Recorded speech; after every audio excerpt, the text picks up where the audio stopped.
partir d'un constat qui est que la technoscience évolue comme une hyperbole et que donc elle va vers l'infini et qu'on ne va pas à l'infini dans un monde fini. Cela veut dire, comme cette technoscience tisse la culture occidentale, que nécessairement, qu'on le veuille ou non, on va changer de culture. Et comme disait Churchill, il vaut mieux, si tu ne prends pas le changement par la main, il te prend à la gorge. Le système va s'effondrer à un moment donné tellement rapidement que si on n'a pas préparé quelque chose à l'avance, on ne sera pas prêt. Et c'est ça, moi, à mon avis, qui est aussi en question, c'est de trouver des organisations, des modes de travail nouveaux, d'expérimenter du nouveau pour créer du nouveau. C'est ça l'enjeu. La première fois que j'ai entendu parler de Peuve, c'était il y a 1 an, quand je rentrais des États-Unis. C'était dans un article de Jean-Michel Florin dans la revue Biodynamisme, qui décrivait comment des personnes d'horizons très variés, tout en lien avec la recherche, le vivant et les plantes, se sont rencontrées dans un contexte très ouvert pour tenter de trouver de nouvelles voies de travail, d'action et aussi de recherche. À la fin de mes études d'ingénieur en agriculture, cet article posait précisément les questions que je me posais à cette époque. Faut-il uniquement rechercher des solutions à l'extérieur de l'homme, dans des technologies toujours plus performantes et sophistiquées, ou bien faut-il aussi reconsidérer notre manière d'être au monde et en relation avec les autres? C'est Einstein qui disait qu'on ne peut pas résoudre les problèmes actuels avec le mode de pensée qui les a créés. Revoir notre posture scientifique ou épistémologique. Se poser la question « Comment est-ce que je connais le monde ?» Nous disposons d'une telle quantité de savoir au sujet de la nature et du vivant, depuis les connaissances chamaniques jusqu'à la biologie moléculaire et les biotechnologies, en passant par le savoir-faire des agriculteurs, des médecins, des pharmaciens. Et pourtant, ces savoirs ne se rencontrent pas. Le monde de la science est morcelé, avec d'un côté la science conventionnelle et matérialiste, et de l'autre, une multitude d'approches sensibles et intuitives que l'on rejette souvent parce que nous sommes incapables de les appréhender. Alors oui, il s'agit du domaine du subjectif, du ressenti personnel, du sensible. Et cette dimension-là est largement bannie de notre culture scientifique. Est-ce que ces qualités, ce ne serait pas l'ingrédient qui nous manque pour changer notre mode de pensée, créer des ponts entre les disciplines, en prenant en compte l'expérience individuelle sensible? C'était le projet de cette première rencontre de Peuve. Il y a 6 mois, Jean-Michel Florin préparait un 2e séminaire et cherchait un collaborateur. Il m'a proposé de travailler avec lui. J'ai dit oui de suite. Alors le risque quand on fait un 2e séminaire, c'est toujours de faire une redite et puis de se dire c'est moins bien. Le premier était vraiment bien, le 2e. Donc on s'est dit pour qu'il soit réussi, on va essayer d'ajouter des nouveaux éléments de méthode qui rendent ce 2e séminaire encore plus participatif. L'idée de départ, c'est que la forme est aussi importante que le fond, parce que la forme sociale d'une rencontre conditionne ce qui va en sortir. C'est pour ça que nous avons décidé, au sein de Peuve, comme dans un laboratoire, d'expérimenter plusieurs formes d'échange. Les présentations, une série de mini-conférences de 10 minutes, au cours desquelles les intervenants partagent avec tous les participants leur expérience vécue en relation avec le monde des plantes. Il faut commencer avec le présent. Suite aux présentations, des tables rondes de 1 heure, par groupe de 10, permettent d'échanger sur les sujets des mini-conférences et d'approfondir la compréhension des différentes approches. En parlant avec les autres. Enfin, le World Café, une forme d'échange convivial qui permet aux participants de se rencontrer à 4 ou 5 autour d'une table pour brasser des idées et explorer la transversalité, les passerelles qu'on peut tendre entre les disciplines de chacun. C'est plutôt pour que tout le monde s'ouvre aux autres et en même temps qu'on identifie les personnes. Au bout de 20 minutes, les participants changent de table, sauf un qui reste et fera la synthèse pour le groupe suivant. Et du coup au service de quelque chose qui les dépasse bien souvent. C'est un peu l'expérience qu'on fait nous à Peuve, c'est que la forme sociale qu'on donne aux rencontres est aussi importante que le contenu qui est abordé, quoi. En plus de ces formes extérieures, on propose aux participants d'expérimenter une attitude intérieure particulière. Pour que le travail se passe bien, on s'est inspiré d'une démarche donc de Otto Scharmer, un sociologue américain, qui décrit qu'il y a 4 types d'attention 4 types d'écoute que l'on peut avoir. Le premier type d'attention qu'on peut avoir, c'est tout simplement une attention qui est... En fait, je suis complètement introverti. Si ça me représente, ce cercle, mon attention est au centre, c'est-à-dire je m'intéresse que à ce que je connais déjà. Je n'arrive même pas à m'ouvrir à quelque chose que je ne connais pas. Après, il y a un deuxième type d'attention qui est un peu plus ouvert. Si je reprends ce cercle qui me représente, mon attention, elle est plus dans le cercle. Je vais à la périphérie du cercle, comme à la périphérie d'une tour, et puis je regarde et je découvre que dans le monde, il y a des faits, que mon interlocuteur me dit des choses que je ne connais pas. Et j'entends ça, moi j'ai mon point de vue, et donc si on échange, on entre dans une espèce de débat. Je garde mon point de vue, lui a son point de vue, on a une sorte de ping-pong.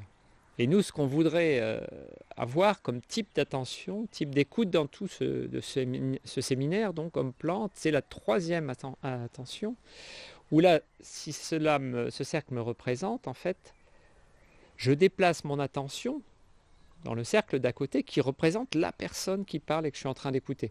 Je me mets à la place de l'autre avec... Alors pour ça, il faut être là avec son cœur, avec son ressenti, son sentiment, se mettre à la place de l'autre pendant qu'il parle pour essayer de le comprendre de l'intérieur, comprendre ce qu'il veut dire, ce qu'il cherche. Le ressenti avec les animaux, les plantes. Alors pourtant, si tu veux...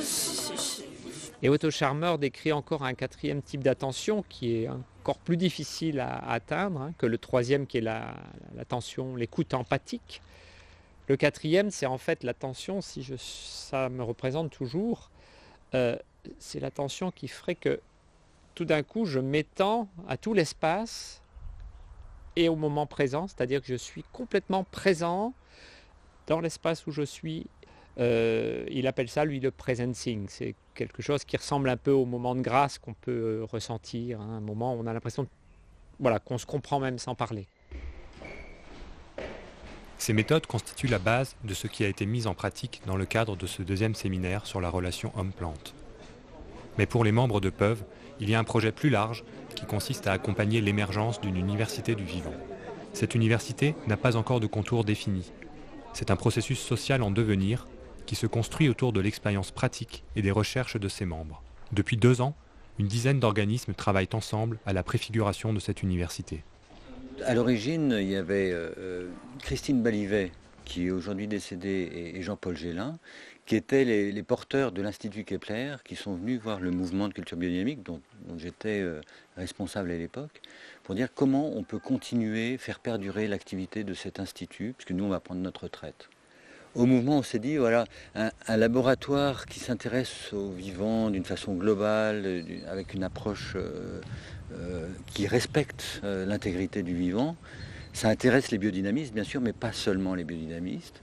Et on s'est dit, on va mettre autour de la table des personnes de nos réseaux, en particulier à partir de l'agriculture biologique qu'on connaît. Avant d'être des organismes, c'était des individus intéressés par cette nouvelle approche du vivant, qui étaient soit chercheurs dans un organisme public ou dans des organismes comme l'Institut technique de l'agriculture biologique, la Fédération nationale d'agriculture biologique, la Fédération Nature et Progrès, le réseau Semences Paysannes, le GIET, Groupement international d'études transdisciplinaires, BD, biodiversité, échange et diffusion d'expériences, et puis le MABD, donc le mouvement de l'agriculture biodynamique. Au cours de nos rencontres, on s'est rendu compte que ce n'était pas simplement d'un laboratoire qu'on avait besoin, mais qu'il y avait un tas de recherches qui existaient, qu'il y avait un tas d'initiatives, et qu'elles étaient toutes dispersées. Et l'idée, c'était vraiment de trouver un lieu de rassemblement, sous forme d'un réseau ou d'une forme à inventer, mais qui s'inventerait ensemble.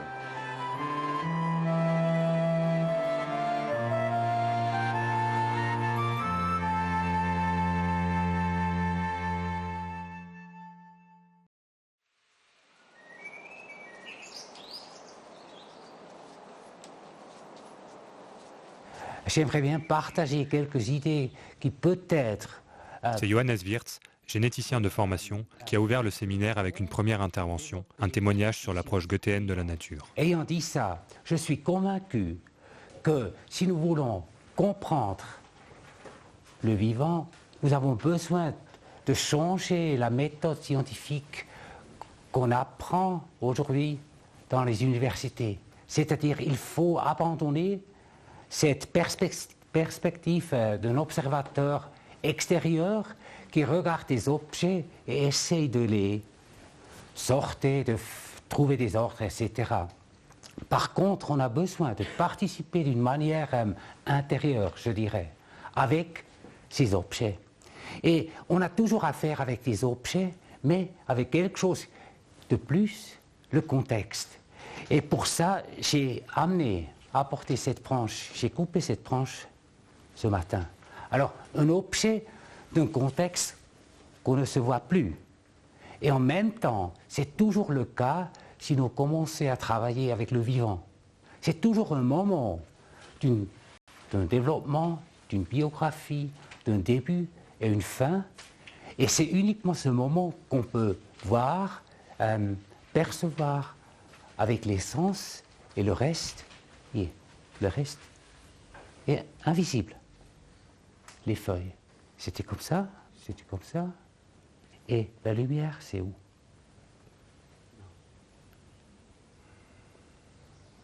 Si on regarde ces feuilles-là, je dirais à peu près comme ça. Dirigées vers le bas et le soleil par là.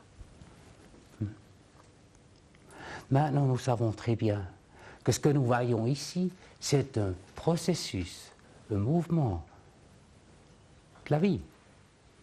Et pour se rendre compte de ce mouvement, on a la possibilité de demander quel est l'âge de cette branche, par exemple. Pour regarder ou voir la dynamique, c'est de couper les morceaux. Il a poussé chaque année. Et je vais faire ça. Ça, c'est la partie qui a poussé ce printemps. L'année passée,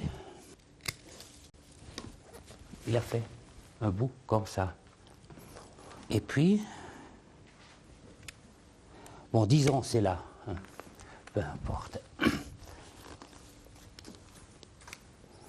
Et j'ai l'impression qu'il y a quelque chose là aussi. Ce que nous voyons ici, c'est une séquence d'un développement d'une branche de 1, 2, 3, 4, 5, mais peut-être 6 ans. Je ne suis pas tout à fait sûr.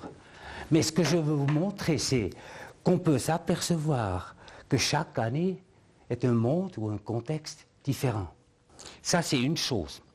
L'autre chose, nous savons très bien que si on prend une petite partie de ça, bientôt, il y aura les bourgeons pour l'année prochaine. C'est-à-dire, ici, on trouve la qualité du passé, la qualité du présent, l'orientation, et déjà un petit regard dans le futur. Il y a deux façons d'exprimer le futur, futur ou avenir. Futur veut dire répétition du passé, et l'avenir veut dire quelque chose arrive qui n'a jamais été dans le présent.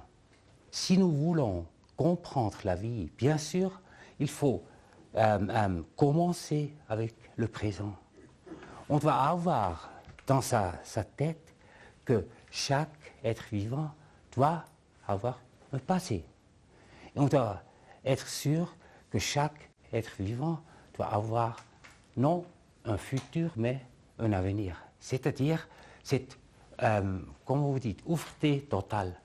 Et dans cette méthode participative avec les plantes, on commence à développer non seulement une connaissance, mais aussi une éthique qui ne se trouve pas dans nos têtes, mais qui peut être trouvée dans la nature elle-même. Éthique. Est-ce qu'il voulait parler de la sagesse que l'on peut ressentir au contact de la nature ? Il fallait vivre avec cette question, parce que la règle que nous avions fixée avec les organisateurs proposait que les interventions s'enchaînent sans interruption, de préférence sans applaudissements, avec juste un moment de silence pour intérioriser ce qui venait d'être dit. Les questions seraient gardées pour plus tard. Ensuite, ce fut au tour de James Forrest, boulanger, jardinier et cueilleur, de poursuivre. Puisque je cueille depuis 25 ans, par exemple, pour un restaurant, un cuisinier, qui sur un site historique dans les Pyrénées a retrouvé les recettes et les menus de l'Antiquité. Je jardine également sur 2 lieux. L'un est un jardin d'une abbaye cistercienne et l'autre une villa gallo-romaine. Et nous avons semé cette année la touzelle, qui était cultivée par les Romains.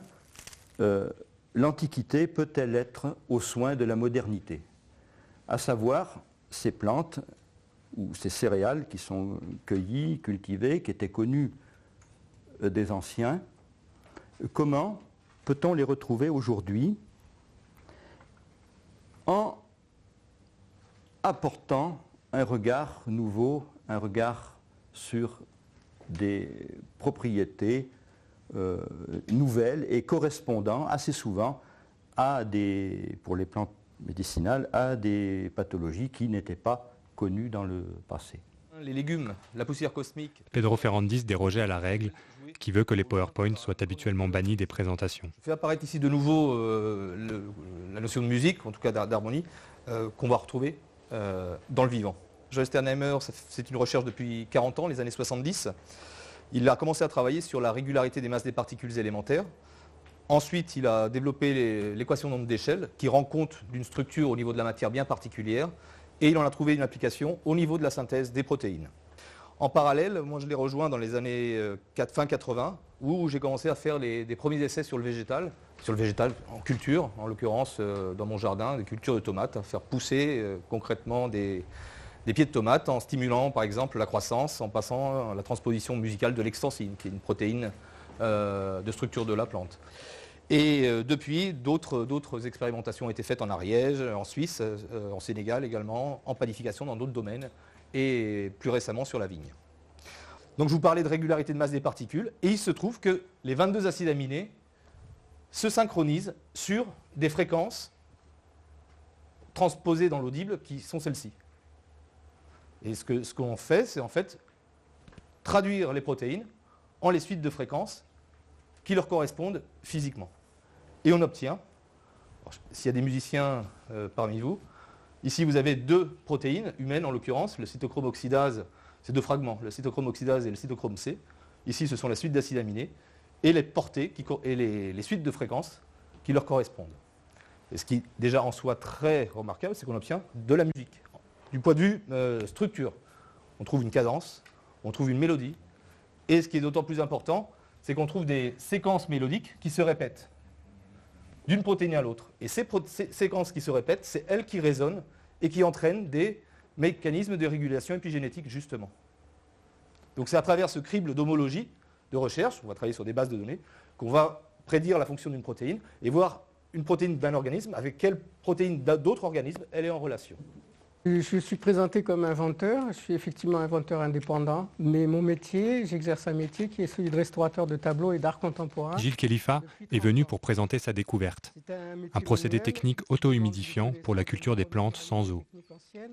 Ces recherches, qui sont au stade expérimental, ont suscité de nombreuses interrogations.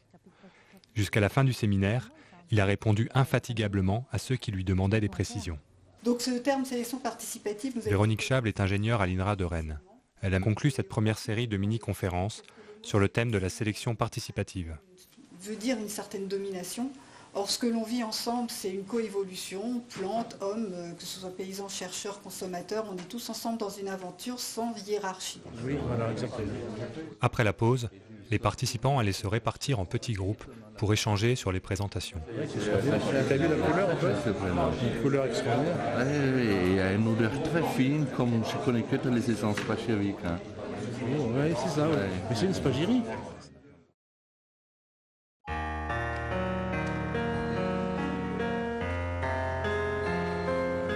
Et là, l'idée, c'est que comme on est peu nombreux, on peut approfondir ce sujet.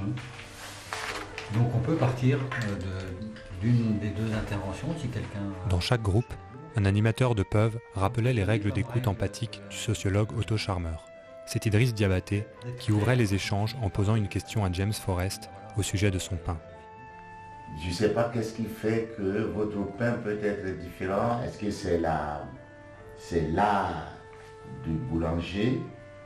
ou alors c'est vraiment les variétés du blé que vous utilisez? L'approche que je propose aujourd'hui, c'est unir les qualités de 4 céréales qui sont le blé, le seigle, l'orge et l'avoine, en proportion suivante. Il y a moitié de blé, un quart de seigle, un huitième avoine, un huitième d'orge. Le blé, il va plutôt être en rapport avec le calcium, le seigle avec le potassium. L'orge va apporter plutôt un élément de lumière, de silice, et l'avoine le magnésium. La différence qu'il y a avec ce pain, c'est qu'il n'est pas préparé avec du levain qui vient de la veille ou des jours avant, mais la méthode de panification, elle se déroule sur 3 jours. Et donc à chaque fois, il y a renouvellement de la totalité de la pâte. Et le pain doit pouvoir en lui se lever par ses propres forces. Il n'est pas l'héritier de la levure ou du levain. Merci. Qu'est-ce qui est vraiment moderne? Est-ce qu'on répète du passé ou est-ce qu'on va vers comment on se met en avenir qui ne soit pas juste un futur, répétition du passé, comme disait Edouard? Et qu'est-ce qui est moderne? C'est le choix. Parce que les anciens, ils faisaient des choses parce que c'était comme ça. Et qu'est-ce qu'on a maintenant? C'est un complet choix. Ben, moi, par rapport au travail qu'a présenté Véronique Chable, auquel je participe de près ou de loin, là, suivant les périodes, effectivement, c'est un peu ce que vient de dire James, c'est-à-dire c'est une réponse à une préoccupation du moment. La préoccupation du moment, mais ça a été ce développement de l'industrie semencière qui s'est concentré d'une manière qu'on n'avait jamais connue autrefois. Déjà, il y a eu la création d'un marché des semences, parce qu'autrefois, il n'y avait pas un marché de la semence, ou très peu. Les gens s'échangeaient les semences, elles voyageaient assez naturellement, il n'y avait pas une appropriation par certains. Et puis la préoccupation de l'utilisation des biotechnologies sur les plantes. Et je pense que c'est... quand il y a eu les deux en même temps, ça a amené une prise de conscience. Donc certains ont choisi de commencer par arracher des plantes génétiquement modifiées en attendant de faire mieux. Et puis d'autres, dans les champs, ont commencé à réagir en disant il faut reprendre la main, quoi. Les pots OGM, avant souvent, c'est justement de répondre à la préoccupation de la famille. Donc, ils sont, pour eux aussi, ils rejoignent quelque part. Eux aussi, ils se considèrent comme modernes, tu veux dire? Ouais. Oui, certainement. Oui, mais donc, alors que... Mais c'est des fausses informations aussi, parce qu'on est tous, tout le monde dit que la famine, on ne peut pas produire assez de nourriture pour le monde, mais c'est une fausse information, parce qu'en fait, on produit déjà plus de nourriture pour plus de monde qu'habite la Terre. Au bout de 20 minutes, les participants commençaient à oublier la proposition de départ d'écoute empathique, et les échanges prenaient l'aspect d'un débat plus traditionnel. Ces expériences sont indispensables pour prendre conscience de nos modes de communication habituels. La parenthèse fermée, le groupe reprenait l'écoute empathique. C'est Christian Escriva qui demandait à Pedro Ferrandis des éclaircissements sur la question des protéodies. Mais il y a un article alors, il y a un article fondateur de Sternheimer. Oui, bien sûr, mais il y a un brevet sur le brevet est public est disponible, c'est explicité dessus. Il n'y a absolument aucune ambiguïté dans la résolution de l'équation, c'est déroulé comme du papier à musique, si je peux dire. La plus grande difficulté, c'est la résolution de l'équation d'Andéchel. Parce que là, il s'agit de résoudre une équation dans un ensemble d'hypothèses qui sont très précisées. Donc, du point de vue de la communauté scientifique officielle, est-ce qu'il y a eu des gens qui ont vérifié, c'est-à-dire même s'ils ne voulaient pas en examiner les conséquences parce que ça ne les intéressait pas, au niveau de la résolution de l'équation, il n'y a rien à dire, c'est incontestable, incontesté, il y a eu des vérifications, des gens du milieu universitaire, des spécialistes de la mécanique quantique. Ce que je peux vous dire sur le sujet, c'est que le travail a été fait sérieusement et pendant longtemps et avec l'appui de physiciens et de mathématiciens. pour vérifier effectivement ces calculs, qui a un pic acheté au niveau de l'Académie des sciences, qui a été déposé sous les conseils d'André Lichnierowicz, qui était le... Ah oui, c'est un mathématicien très connu qui est mort il y a 20 ou 25 ans. Ouais. Un petit peu moins. Et c'est lui qui a soutenu Joël Sternheimer dans ses travaux et qui l'a conseillé de faire ce pic cacheté, qui est toujours cacheté aujourd'hui. Donc il n'a pas été ouvert. Il disait lui-même que les scientifiques n'étaient pas prêts à écouter encore cela. Oui, lui, donc Lichnierowicz, c'est le mathématicien le plus... reconnu que tu puisses imaginer. Ouais. C'est avec lui que Joël a travaillé. D'accord. J'arrive d'Inde parce que j'ai participé à des journées, des semaines de panification en Inde. Et il y avait des boulangers qui étaient là, des jardiniers, et qui ont chanté ce que, alors je traduis en français, les hymnes à la moisson, les hymnes aux semailles. Et avec les gestes gestuels. Oui. Alors j'ai des enregistrements. Ah ben ça m'intéresse vraiment. Ça m'intéresse vraiment. Mais je vous les ferai passer. Ça m'intéresse vraiment. Il y a un film qui a été réalisé sur la panification en Inde. Ça m'intéresse vraiment. Voilà.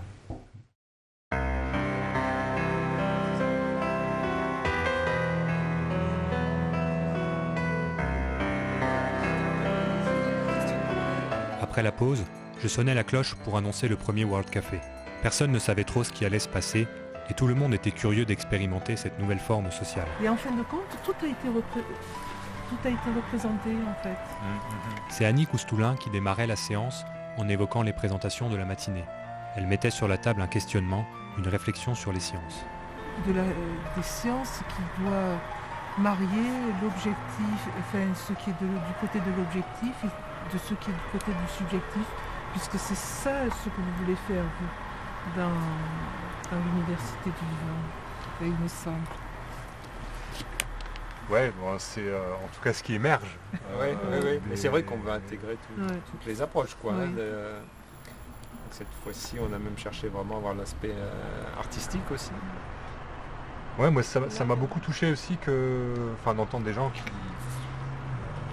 parlent vraiment à partir de leur cœur aussi et qui intègrent la dimension de responsabilité et d'éthique finalement que la démarche scientifique, la recherche, la démarche scientifique, la démarche du chercheur, elle amène forcément dans sa confrontation de l'homme avec la nature à une responsabilité ou à se poser des questions d'éthique. Ensuite, Jean-Michel Florin évoquait les échanges du groupe de travail auquel il avait participé avec Gilles Khalifa au sujet des questions d'éthique dans la recherche. Et moi, ça me fait penser à une éthique renouvelée, parce qu'en fin de compte, entre cette histoire objective, minérale, et cette histoire du vivant, l'éthique n'est pas du tout abordée de la même façon.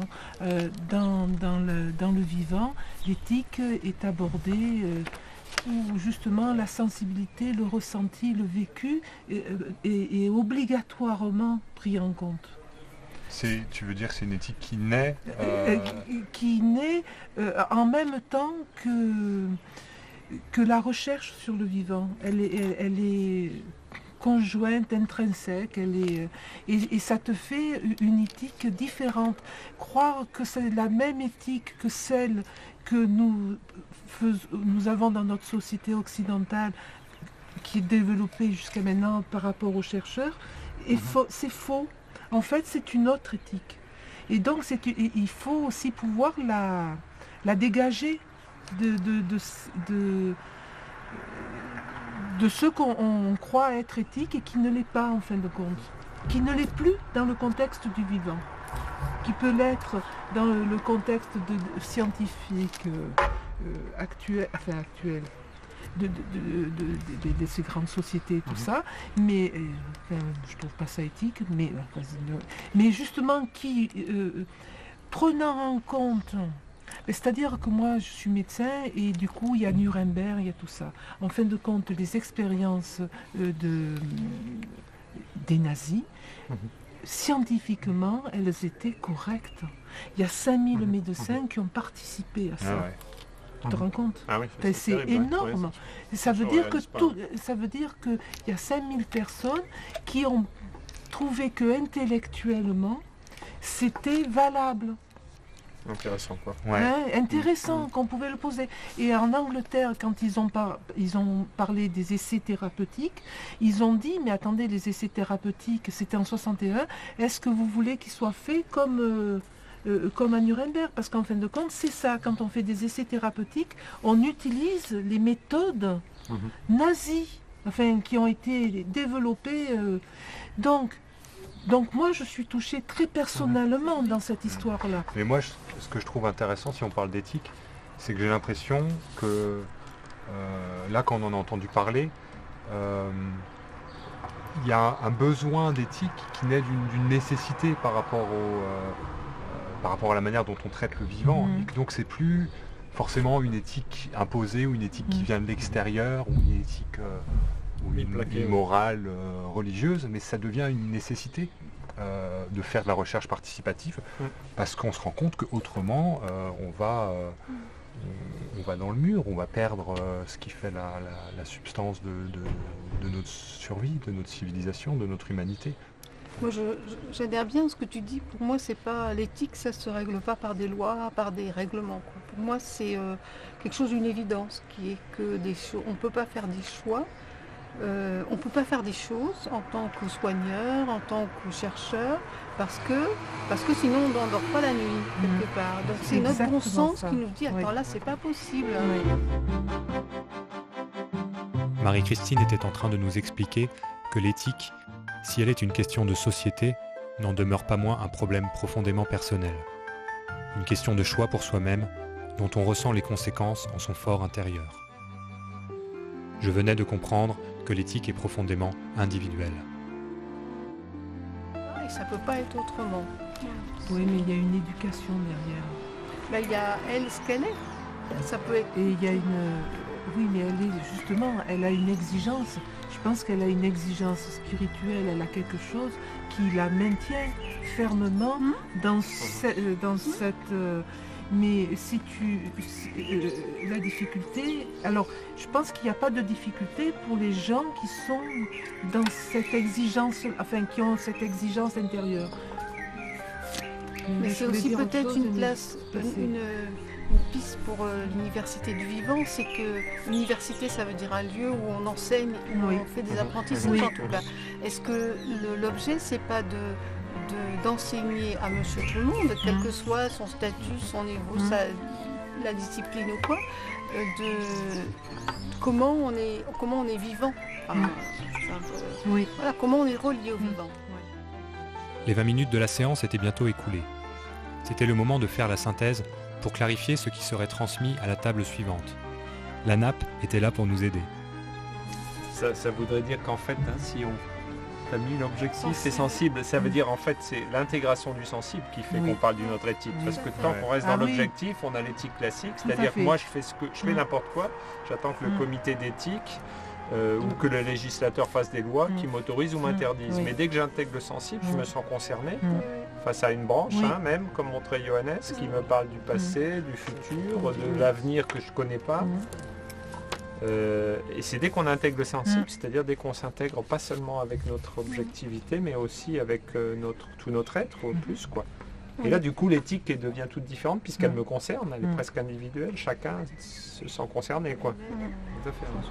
Parce que c'est intéressant de voir qu'est-ce qui fait que ce sensible-là apparaît et est de plus en plus présent aujourd'hui en tout cas dans les questionnements par rapport à la démarche scientifique. Mais parce que c'est le vivant. Bah oui, si tu n'intègres pas le sensible dans le vivant, tu n'es plus dans le vivant. Oui. C'est aussi bête que ça. Ça se ressent, mais si j'ai un présupposé tellement fort que le vivant c'est une simple machine, si on me l'a appris et que j'y crois complètement, je peux auto-censurer ma sensibilité quasiment, quoi. Tu crois que c'est possible ? Écoute, c'est ce qu'on a enseigné aux éleveurs depuis une centaine d'années. L'animal est une machine, tu n'as pas à te préoccuper de sa sensibilité. Et de ta propre et de tes propres sens. C'est-à-dire qu'un éleveur aujourd'hui, l'animal est une machine. Oui, mais parce que l'âme était d'un côté, le corps de l'autre. Mais ça y est, mais oui, mais alors attends, c'est que maintenant... C'est toujours à la fin des 20 minutes. Marie-Christine allait transmettre en résumé le contenu des échanges au groupe suivant, qui continuerait à sa manière le fil des idées. La nappe allait se remplir un peu plus, jusqu'au prochain groupe, auquel elle ferait un nouveau résumé des 2 épisodes précédents, mettant ainsi les idées en commun. Le vivant, c'était à la fois du sensible et de l'intellect. C'est prolifique, hein. Nous, on avait C'est des déjà tout petits tellement bouts de riche. neige, hein. Qu'est-ce qu'on peut rajouter à tout cela? Alors, la question, c'est quelles sont les perspectives d'avenir, les possibilités de travail transversal? Dans les différentes façons d'aborder le vivant, qu'est-ce qui pourrait être des sujets traités avec des points de vue différents? Je vais te donner un exemple. Nous, dans le petit groupe de travail qu'on était là où il y avait Pedro avec Genodix et puis James avec ses pains. Et donc James, il a raconté, enfin il a rapporté qu'il rentrait de... J'arrive d'Inde, parce que j'ai participé. Il avait été témoin de ces champs des moissons, champs des cultures, etc. Et voilà, comment ça pourrait être mis en relation avec les protéodies de Genodix. Voilà. Donc ils se sont dit, tiens, faut qu'on se voit ou il faut qu'on fasse quelque chose ensemble, si tu veux. C'est dans ce sens-là un travail transversal. Pour moi, une grande tâche pour l'avenir ou le futur, c'est d'identifier la structure fondamentale, basale du vivant, soit au niveau de la plante, soit au niveau de la groupe social.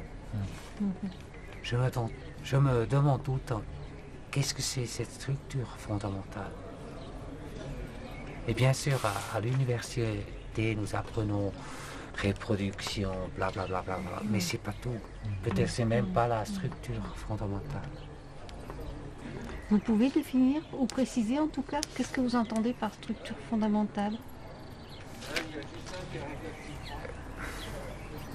Je ne sais pas exactement. Je peux dire que c'est quelque chose qui partage sa vie avec la vie des autres et dans ce processus augmente la, comment vous dites en français, plénitude de sa vie et de la vie des autres. C'est une connexion. Oui. Et tout le monde donne, et tout s'augmente. Et tout augmente. Ça c'est... Je ne sais pas si c'est la structure fondamentale, mais c'est tellement fantastique. Si on travaille avec des plantes, ou moi je travaille avec des abeilles, c'est énorme. Tous les jours, c'est réfléchi, ou c'est un miroir de cette plénitude, la vie. Même si je sais que les abeilles, comment dit-on, ils induisent la décroissance de la vie végétale.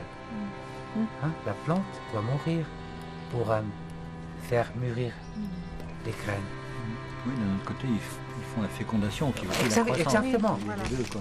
Ouais. Alors, tu vois, il y a toujours une polarité qui est reliée, mais pas comme ça, mais pas en opposition. Comme ça. Ouais.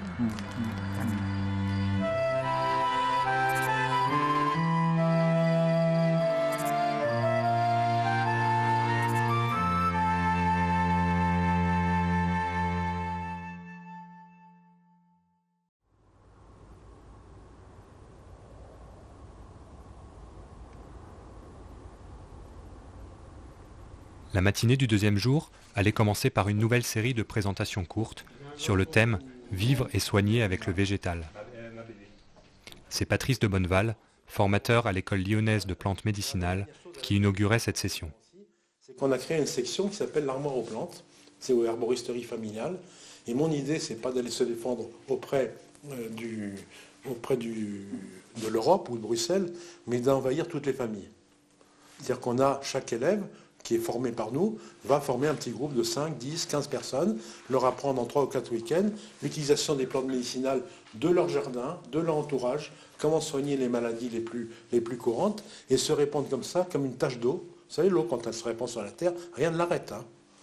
Il y en a qui se passent d'eau, mais bon. Et donc, au contraire, moi, c'est comme une tache d'eau.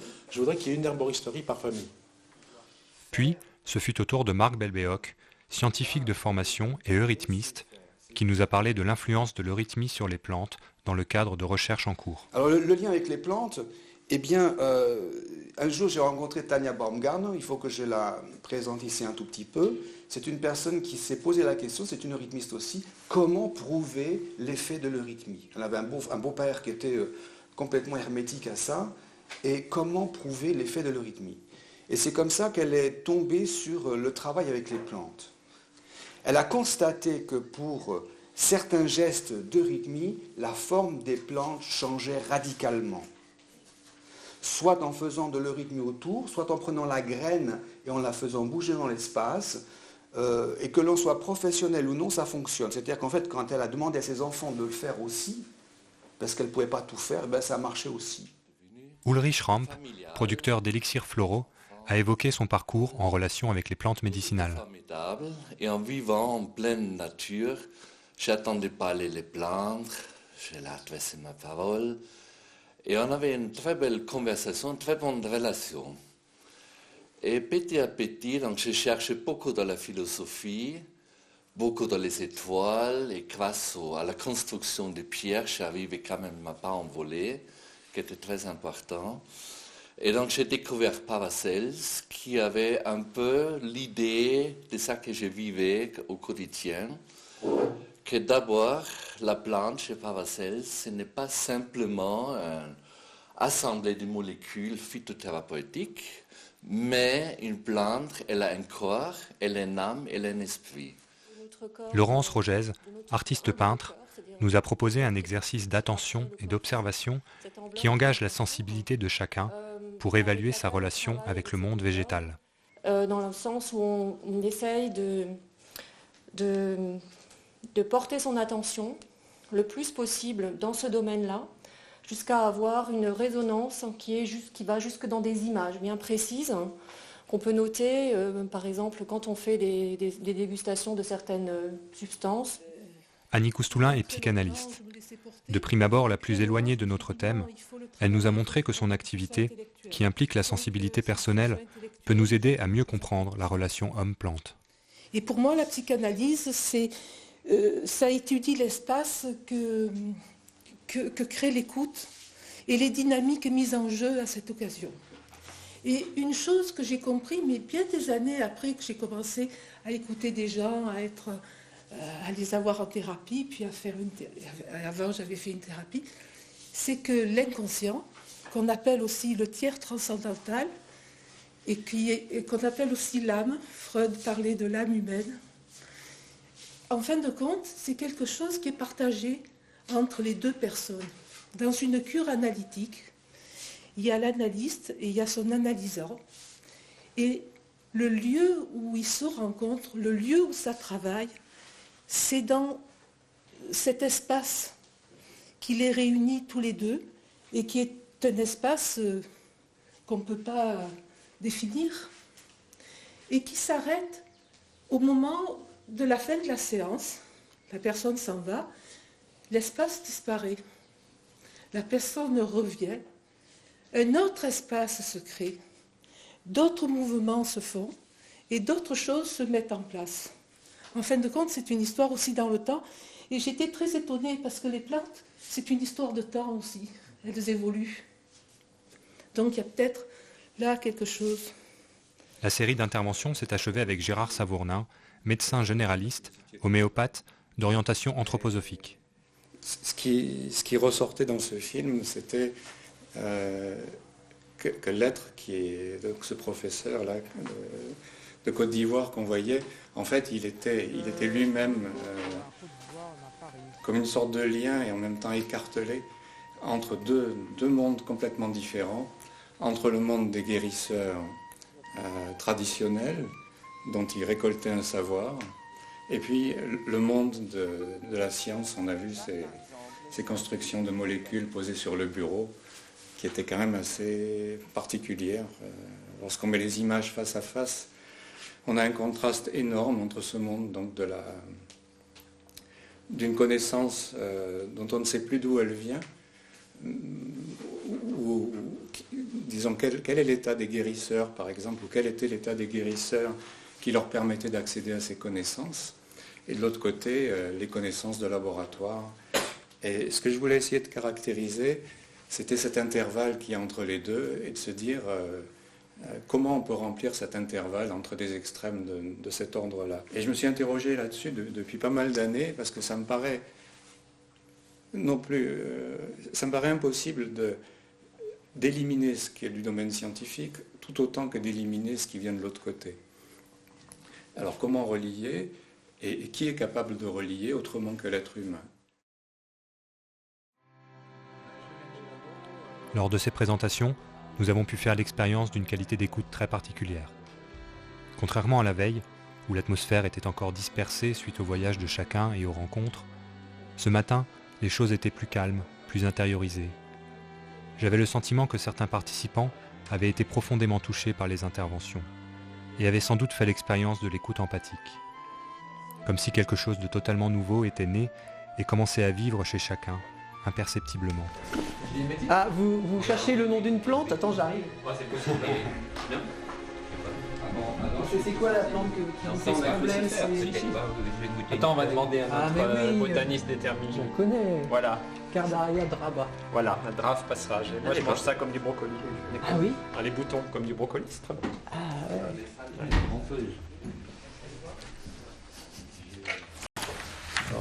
Dans les interventions, est-ce qu'il y a particulièrement des éléments qui résonnent avec votre expérience personnelle et comment approfondir ces éléments, quoi? Dans les interventions de ce matin, c'est chaque fois qu'on a vécu quelque chose, c'est-à-dire qu'on n'a pas seulement écouté une parole, compris avec la tête, mais qu'un exercice, en quelque sorte, qu'on nous a demandé de nous impliquer dans un exercice qui nous sort aussi de nos habitudes, donc par exemple 7 minutes de silence avec Patrice. Ça, je trouve que c'est très important parce que c'est vrai qu'on est dans une société, un monde de l'éducation ou autre, où c'est avant tout l'intellect qui est mis en avant, qui est sollicité. Et il y a toutes les autres approches, on a tendance à oublier qu'elles existent et qu'elles apportent autant finalement, si c'est pas plus. L'évocation de François Delmont orientait les échanges sur la question du langage. Jean-Paul Gélin faisait part d'une interrogation en lien avec la présentation d'Annie Coustoulin. C'est-à-dire qu'il y a une personne qui parle, il y a l'autre qui écoute. Des fois, il n'y a personne qui parle. Et c'est intéressant parce que Dolto, elle disait que quand elle avait un adolescent devant elle qui ne parlait pas, tout ce qui lui venait à l'esprit, elle l'écrivait. Parce que tout ce qui lui venait à l'esprit concernait la personne qui était en face d'elle. Et donc, en fin de compte, quand le patient parle, quand quelqu'un parle, vous avez constamment des images, des associations d'idées, des réminiscences. Mais tout ça, c'est des choses que vous puisez dans ce lieu et qui vous permet de comprendre des choses qu'il ne raconte pas du tout. Et ça vous permet d'accéder à un autre espace. Ce qui va se passer, c'est, je crois que comme elle disait, c'est en langage non articulé. La grande question pour moi, c'est comment ceci pourra, cette expérience pourra effectivement se transmettre et devenir, entre guillemets, élément de connaissance. Ce que je ressens, c'est que quand on parle à quelqu'un et que l'autre nous répond, en plus d'avoir ce langage articulé, on a ce langage non articulé. Et simplement, les mots servent de guide. Donc, je pense que le langage, c'est à resituer comme un outil et non pas comme un chemin différent. Voilà. Je pense que l'idée, l'essence de l'idée, elle n'est pas forcément antérieure toujours à la parole, quoi. Du coup, c'est vrai que c'est important le langage, en même temps ça nous enferme aussi dans un modèle, puisque les mots sont universels, partageables, donc forcément ils réduisent la réalité personnelle. On est actif en tant qu'être humain entier chaque fois qu'on parle. Mes poumons sont en train de fonctionner, mon diaphragme est en train de fonctionner, tout est en train de travailler, mais aujourd'hui on ne retient que le reflet dans la tête, le seul sens. Et il y a tout le reste, c'est un être complet. Et c'est cette partie-là qui agit. Et même quand quelqu'un a gardé, par exemple, un secret enfoui, une souffrance enfouie, le seul fait de parler, c'est pas le sens que l'autre va entendre à l'extérieur, mais la mise en mouvement de son organisme pour dire les mots va déjà le guérir. Et va déjà dissoudre le problème qu'il y avait. Et c'est vraiment, c'est pas seulement un côté extérieur, il y a des forces réellement dans la parole. Quand on exprime une émotion, le fait de le mettre en forme dans le langage, eh ben, c'est pas juste une manière de l'éclaircir, mais ça, en retour, une rétroaction, ça recrée encore des émotions à l'inverse, quoi. Comme un va-et-vient entre le mental, le corps, et que le langage, ça peut être un vecteur de ça. On a senti qu'on cherchait effectivement un langage plus large, qui utilise aussi des silences, qui utilise les mouvements. Enfin, c'est un peu ce que je retiens de la séance de ce matin. Hein. C'était assez étonnant, comme ça les exercices se sont succédés, chaque fois très bref, mais assez intense finalement. Comme si effectivement on explorait tout un ensemble de possibilités de langage et d'expression de ce qu'on ressent face aux plantes. Et il m'a dit, et puis est-ce que tu pourrais nous faire une plante en eurythmie? Alors là j'étais un peu pris de court, voyez-vous, parce qu'il n'y a pas de référence, hein. Là c'est vraiment du hors-piste. Et la première plante qu'il m'a demandé, c'est une plante à mucilage, le coquelicot. Alors je vous invite tous à vous lever assez vite, on va faire le coquelicot ensemble. Alors comme on a très peu de temps, je vais passer sur l'introduction. Alors le coquelicot, il y a ces feuilles, enfin ces fleurs qui sont incroyablement légères, évanescentes et très délicates. Donc cette chose qui... Donc vraiment la main droite, vous partez comme ça, vous vous envolez avec, et puis en même temps vous avez ce calice qui est fort. Ah hein? À nouveau, cette chose qui s'envole et qui revient. Ah hein, cette espèce de pistil qui est incroyablement, c'est vraiment sec, c'est dur. La main gauche, on s'envole et on revient. Ah on part avec sur la pointe des pieds et on revient. On va faire ça avec un peu de musique, juste pour faire sentir la main droite.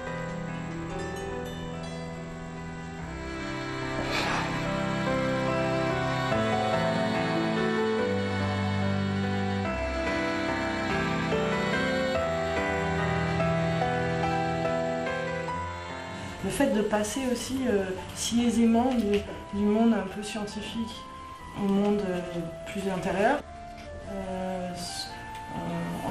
avec l'expression d'une tension qui existe, mais finalement qui est transcendée parce qu'on ne peut pas faire autrement, c'est plus fort que nous, et que c'est trop important, et que alors autant trouver des synergies ou les faire collaborer plutôt que les mettre en conflit, quoi. Hier, on ne se connaissait pas tous, on arrivait chacun de notre coin avec notre histoire, nos préoccupations, donc on était côte à côte individuellement. Et là, avec ce chemin qu'on parcourt ensemble, il y a quand même comme une collectivité qui s'installe. Au lieu que ce soit 40 paires d'oreilles, c'est aussi une grande oreille à nous tous qu'on forme. Et je pense que c'est ça qui est en train de se mettre en place. Pour que la parole naisse, il faut qu'il y ait quelqu'un en face qui ait une écoute. Et c'est aussi actif. Et ça demande aussi beaucoup d'humilité. De se retirer pour que l'autre puisse prendre la place. Et ça ne peut pas être l'un sans l'autre. Et dans un lieu comme ici, s'il n'y a pas d'écoute, il n'y a rien qui se dira. Moi, avec un malade, alors là, c'est immense. Si le jour où l'écoute est bonne, mais des choses qui se disent, ça implique un principe de polarité. Et de dialogue, de polarité d'abord. Polarité au sens équilibre ou... Non, celui qui écoute est en creux. Si on se réfère à Steiner, il dira celui qui parle est antisocial et celui qui écoute est social. Et la question c'est que ça se change sans arrêt, qu'il y ait un rythme qui s'y mette entre les deux. Et à ce moment-là, on construit quelque chose. Goethe, il parle beaucoup de tous les gens qu'il a connus. L'autobiographie, elle s'arrête à l'âge de 25 ans.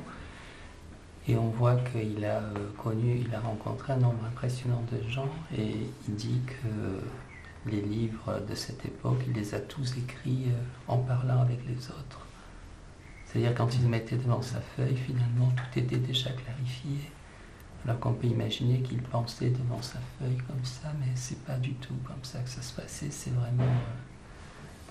Donc quand on dit que c'est Goethe qui en est l'auteur, c'est des dizaines et des dizaines d'interlocuteurs qu'il a eu.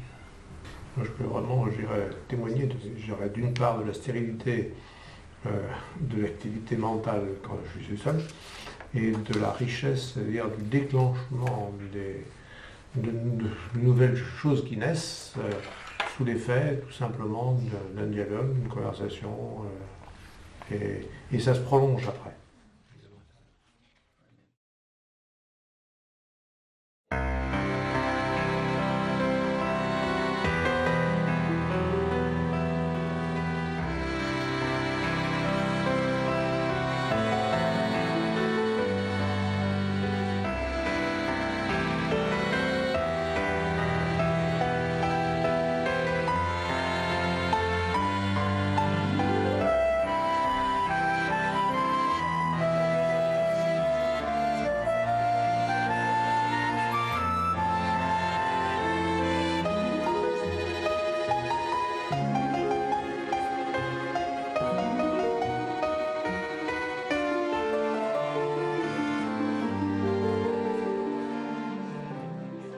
Une fois de plus, ce qui avait été vécu de particulier dans chacun des groupes d'échange allait être partagé avec enthousiasme dans le World Café.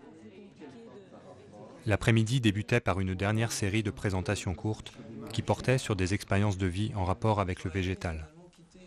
Nous avons entendu David Mercier, botaniste, Odile Gélin, pédagogue, Christophe Perret-Gentil, naturaliste, Marie-Christine Favé, vétérinaire, Pierre Dagalier, éleveur paysan, et Marc Fontenot, jardinier. Après les groupes de travail, le World Café devait mettre les apports en commun. Mais la proposition de départ, de répéter par 2 fois dans la même journée présentation, table ronde et World Café, avait provoqué chez certains un trop-plein. Il fallait pourtant à présent revenir à l'objectif de ce séminaire, être une étape dans l'émergence de l'université du vivant. Jean-Michel Florin allait rappeler cette nécessité avant le dernier round. Comment pourrait émerger l'université du vivant? C'est-à-dire, est-ce que vous avez des idées un peu plus précises encore que ce qui est sorti de la question d'avant? Voilà. Et on collectera tout ça ce soir et demain. On nous a parlé qu'on était un petit peu à la frontière entre deux mondes. Ah, voilà, à la frontière, un peu, on a ce monde un peu des choses qui sont bien définies, bien rangées, avec l'image du cristal. Puis de l'autre, on a du mouvement rythmique, on a des images de formes, on a des mélodies. Et puis finalement, on voit qu'on a des choses qui surgissent, qui rendent compte d'une réalité, qui dépasse simplement ce cristal qui finalement nous fatigue au bout d'un moment. On sent qu'on a besoin qu'il y a autre chose. Mais en même temps, très vite, on saute après dans des interprétations. Voilà. On va dire c'est quantique, c'est spirituel, c'est des esprits. Et donc là, on est un petit peu aussi gêné parce qu'on se dit, est-ce qu'on a besoin de rajouter ça? Alors, je pensais que justement l'intervention de Gérard Savourna, oui, il n'y avait pas d'interprétation, ça restait, voilà, il y a ça, c'était plus descriptif. Et donc là, on pourrait se dire, on est à cette frontière où en fait on doit se poser des questions. L'université du vivant, d'abord, on a eu beaucoup de mal à définir ce qu'était le vivant, et on en aura certainement pour longtemps. Oui. Mais en supposant par exemple qu'il y ait des liens avec la plante, à quel endroit la plante a quelque chose d'universel? Qu'est-ce que ça veut dire université? Puisqu'on a vu que le fait, par exemple, de faire de la biologie moléculaire était le contraire d'être universel. Ça enferme les choses dans un cristal. Si on veut faire une université du vivant, on ne peut pas le faire de manière abstraite. Ça doit être adéquat au vivant. On essaie quand même de créer quelque chose, d'essayer d'innover, de créer quelque chose qui n'existe pas et qui nous manque. On n'a pas de projet fini du Peuve. Hein, Alors il y a ça, mais en même temps, l'autre préoccupation, qui est aussi transversale, c'est aussi d'aborder la question de qu'est-ce qu'on veut comme université du vivant. Tous ensemble. Il ne faut pas l'oublier. Si on regarde sans aucun préjugé le monde végétal, on voit que des choses qui rayonnent. Oui. On voit des branches, des herbes, et c'est exactement le contraire d'une cristallisation. Et on voit des choses qui atteignent des niveaux toujours plus subtils aussi. Voilà, et ça change de chaque fois. Ça change de niveau, tu as quelque chose d'assez lourd, assez dense, assez minéral sous terre, tu as des feuilles, tu arrives à la fleur, tu as quelque chose qui est toujours plus subtil, enfin qui a toujours plus d'expression et toujours moins de matière, en fait, qui en montre toujours plus avec toujours moins de matière. Et si tu poursuis l'idée, bon bah voilà. Et après tu as des fruits qui concentrent quand même, enfin aussi... C'est en le fixant, on le tue. Et donc probablement il faut rester émergent longtemps. Tout est remis en cause et tout sera remis à plat, d'une manière ou d'une autre, et un jour ou l'autre. Le système n'est plus tenable. Non, il s'écroule. Effectivement, moi je pense que le rôle de l'université du vivant, ça serait vraiment de trouver toujours le rythme entre ces deux pôles, quoi, d'être capable effectivement d'avoir des moments où on fait des expériences de ce type-là, quoi, on tente des expériences directes un peu. On peut s'enthousiasmer. Voilà, on peut s'enthousiasmer et faire des expériences directes, quoi, de perception d'images directes, mais qu'on n'oublie pas aussi de l'autre côté et qu'on intègre aussi cette possibilité d'avoir une pensée tout à fait analytique, précise, mais qu'on cherche en permanence à faire le lien entre les deux. Parce que le monde moderne, il fait effectivement... la semaine on fait ça, le week-end on fait ça pour penser ça, quoi. Donc comment on passe de l'un à l'autre et comment ça ne reste pas quelque chose qui est simplement dans une sphère très très limitée à quelques initiés. Parce que dans la première intervention, il y avait aussi cette idée, voilà comment on peut propager. Donc c'était un petit peu l'idée de la révolution pacifique. Voilà, c'est l'armoire des familles. Comment est-ce que finalement tout le monde a cette capacité de trouver en soi ses intuitions? Tout ça, c'est un monde qu'on connaît moins. Et la plante, elle est double. Oui, mais en plus, étonnamment, c'est les parties les plus rigides qui dissolvent le plus des substances minérales. Minérales, hein, par exemple. Et là, elles se pulvérisent, les substances se dissolvent dans l'air, se pulvérisent, quoi. Oui. Alors, rien que le pollen, déjà, le geste du pollen, c'est, si je le regarde sans me poser la question de la fonction, ça se pulvérise. La plante se pulvérise là-haut. Mais enfin, se pulvérise au sens de se transformer en poudre. Mais en même temps, il y a autre chose qui se passe. En même temps, il y a la graine. Hein. Il y a la graine. Il y a la graine au milieu. Et dans la graine, il y a de la chaleur. Ouais. Ça prend pas feu, mais il y a la chaleur. Dans les huiles essentielles, donc ça veut dire qu'il y a une activité... Ici, il y a une activité de disperser le minéral, de le dissoudre, et ici, une activité de condenser de la chaleur. Tout à fait, Et ce sont des processus très différents. Et ça se passe dans la fleur, et dans les fleurs les plus évoluées, ce qu'on voit apparaître. Je crois que c'est l'heure. Hein. Dans les capitules, par exemple, de composés, on voit une vie sociale. On est dans une sorte d'université des vivants. Et ça s'organise d'une manière incroyable, les capitules. Ah oui, ça fait sûr. Ça, j'en ai produit des tournesols.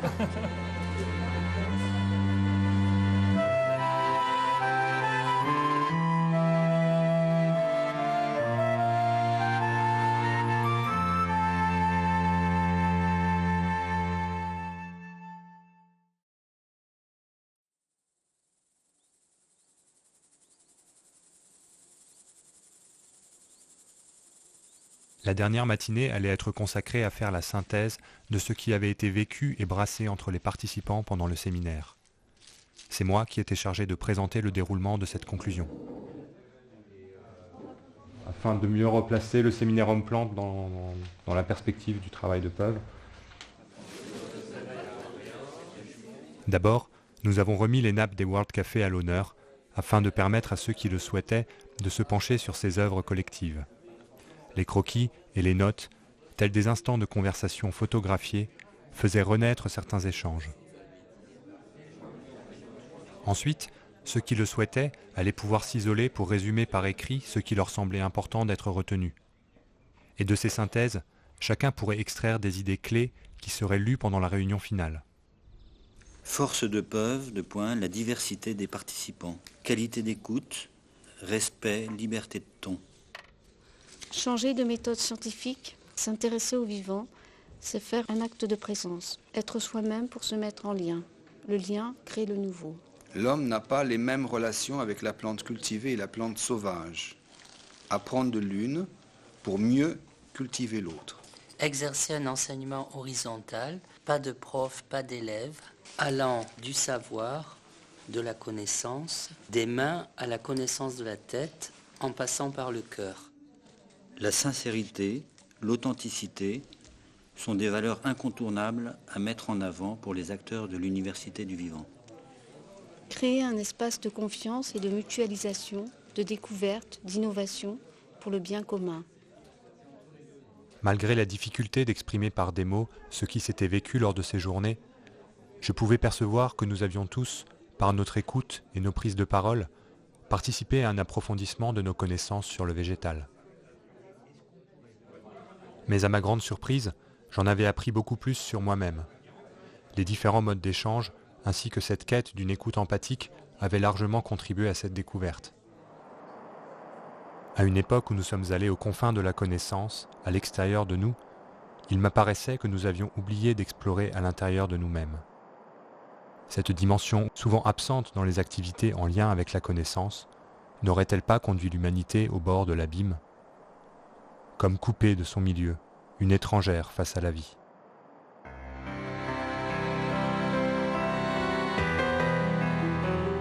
L'Université du Vivant, en train de naître, était une de ces nombreuses initiatives qui cherchent à renouveler le savoir, telle une graine plantée dans un sol dont la fertilité dépend de ce que nous sommes capables de lui offrir. Quelle plante deviendra-t-elle? Que ferons-nous pour elle, nous, les jardiniers du savoir?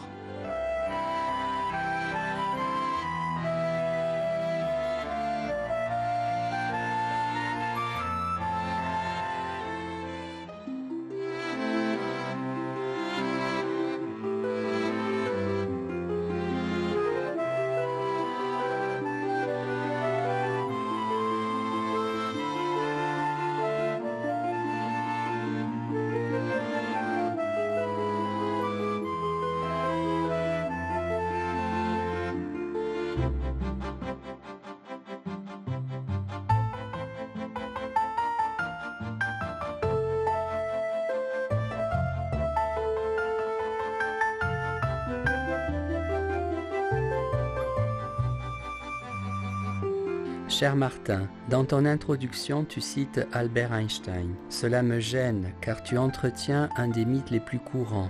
Être physicien de génie ne confère pas autorité dans d'autres domaines, particulièrement sur les questions d'éthique. Concernant Einstein, son rôle d'initiateur dans le projet Manhattan qui aboutit à la fabrication de la première bombe A peut être médité, ainsi que la réponse qu'il fit après Hiroshima à un journaliste qui lui demanda s'il ne se sentait pas un peu impliqué.